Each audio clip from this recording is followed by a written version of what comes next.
So Aries, you're coming into the month really moving. This energy can be as literal as moving away from some type of abusive or unhealthy kind of relationship, that physically moving, or emotionally, intellectually moving space, because whatever you're leaving behind is no longer serving you.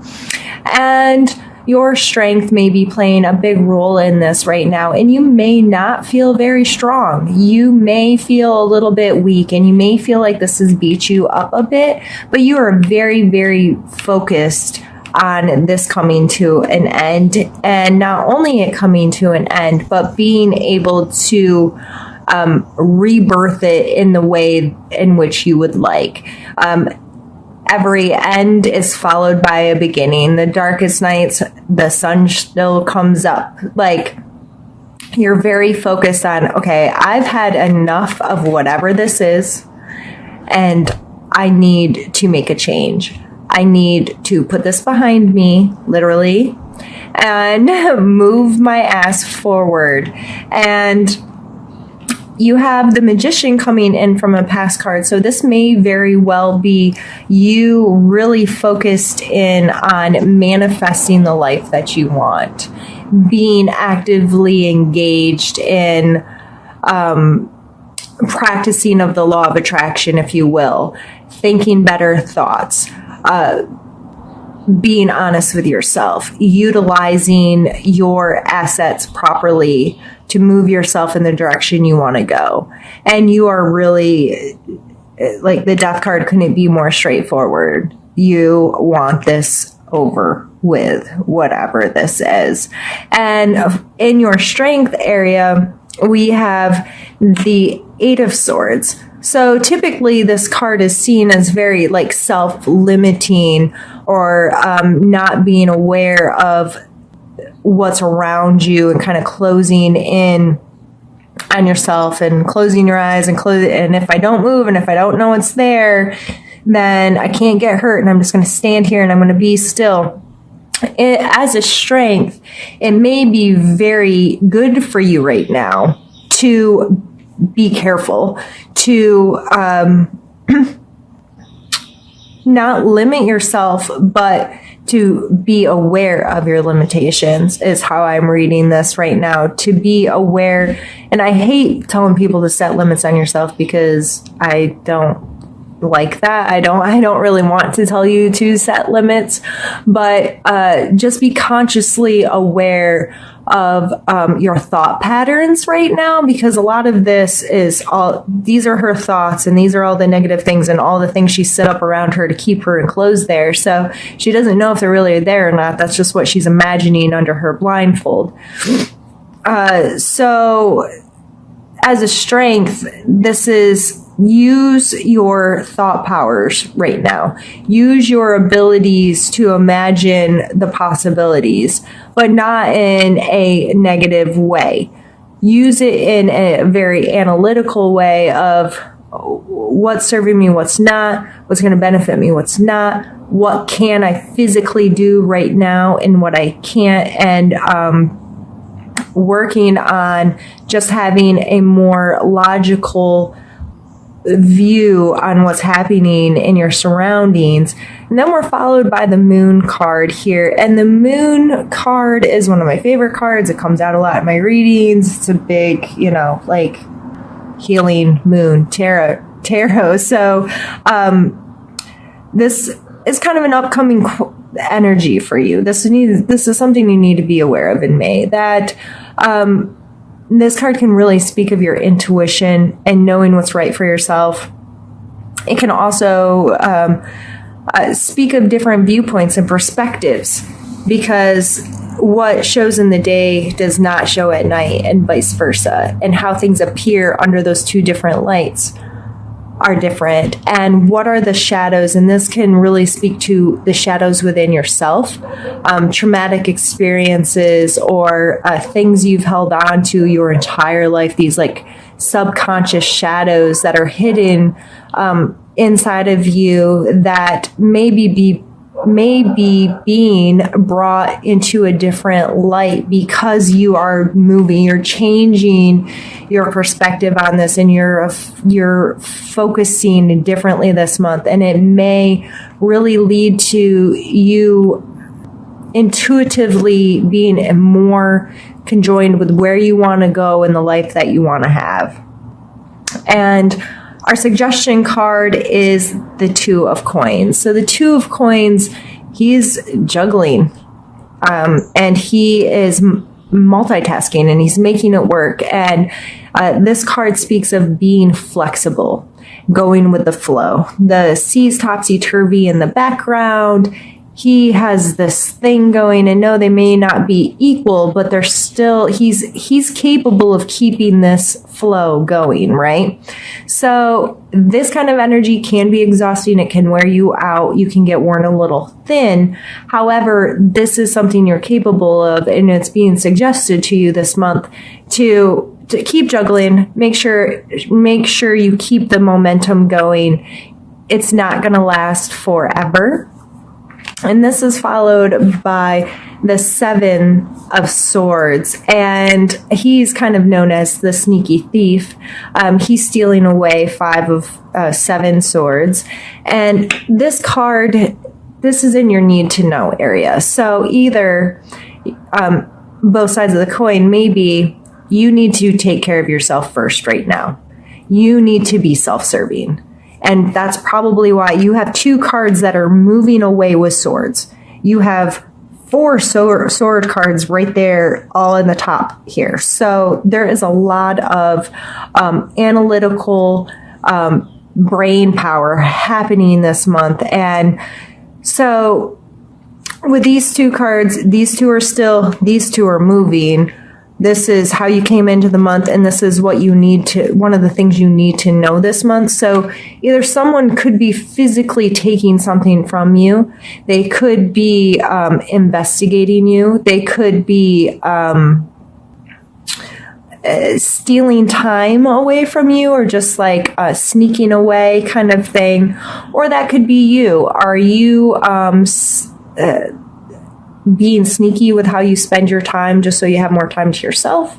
Is there something happening in your job where you're not being straightforward, even as far as thinking like plagiarism type something? But you need to know that this energy is in your life right now, and it's being called to your attention.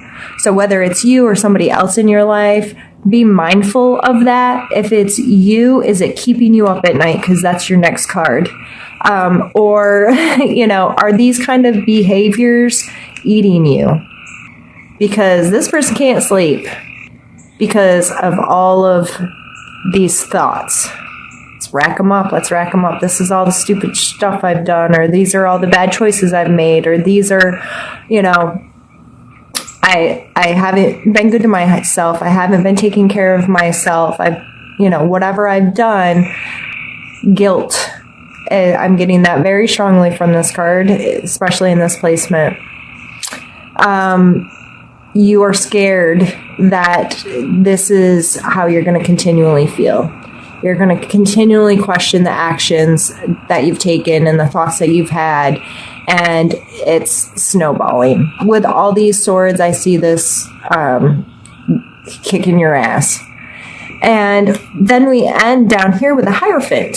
And the Hierophant is all about structure, whether this be within an actual religious setting, spiritual setting, school, some kind of hierarchy where there's someone that holds you accountable, and there's certain rules and regulations to the system. So whether this be your work, your religion, you going to school, continuing your education, whatever you're doing, this energy is going to be very prevalent with you by the end of May. So I believe that's calling to your attention to, if this stuff is really keeping you up at night, if you have committed behaviors that you feel guilt or shame over, you may very well need to spend some time structuring your life so you can work through dealing with yourself. You may very well need to seek some counsel of some sort, whether it be a friend, a professional, self-help book, whatever works for you. But that just pulls you into accountability with yourself, pulls you into some kind of structure that's going to help teach you how to better deal with this stuff. This is some heavy things. And I really get a strong feeling that, for a lot of you, it's this reevaluation of your relationships and where and how you spend your time. And you might be willing to leave it all. You're just ready to walk away from it and it be done. And you don't feel strong and you don't feel safe and you don't feel like you know what you need to know. You may be feeling like you're getting like physically stolen from, or you're committing those kinds of behaviors because of the situation you're in. It may be necessary for you to commit some of these behaviors. It may be necessary for you to sneak away, or it may be necessary for you to cut off resources or something with someone because it's not healthy. So regardless of how this is playing out, and with these general readings, I'm still new to doing this for general, and for, 50 or 100 or however many people watch this. In a personal reading, I would go much more in depth with some of these things, but I'm trying to keep it general. Because regardless of what your position is in this month, Aries, these energies are there. And you're going to be dealing with them in some capacity. And by mid-May, when the Uranus moves and all of these things happening, this could definitely cause some of this restructuring to happen in your life. So I believe it's important for you this month to love yourself regardless and be understanding and give yourself time to deal, and don't be too harsh and mean on yourself and all of those good things that could go on and on. But instead, I'm going to pull an oracle card and see what that has to say. And these cards are so big, they're hard for me to shuffle.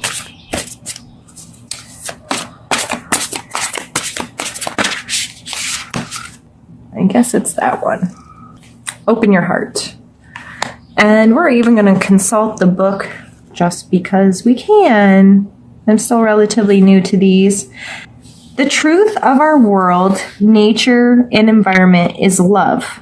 This is eternal love that makes no demands, has no expectations, and does not place limits or conditions on us. There is an opportunity for each and every person to experience love at this deepest level if they are willing to be open. Love can and will flow into your hearts, but only if you allow it. It will change your perception, nurture and hold you, and even give you strength to endure hardships. Take a moment, open your heart, and allow love to bring you joy, serenity, renewed energy, passion, and total unrelenting happiness. Well, how freaking beautiful is that? So, I think that is a beautiful card to get right now, just to remind you that it is there. Where you're at currently may not feel like this at all, but that doesn't mean it'll never be. That doesn't mean that it can't come into your life.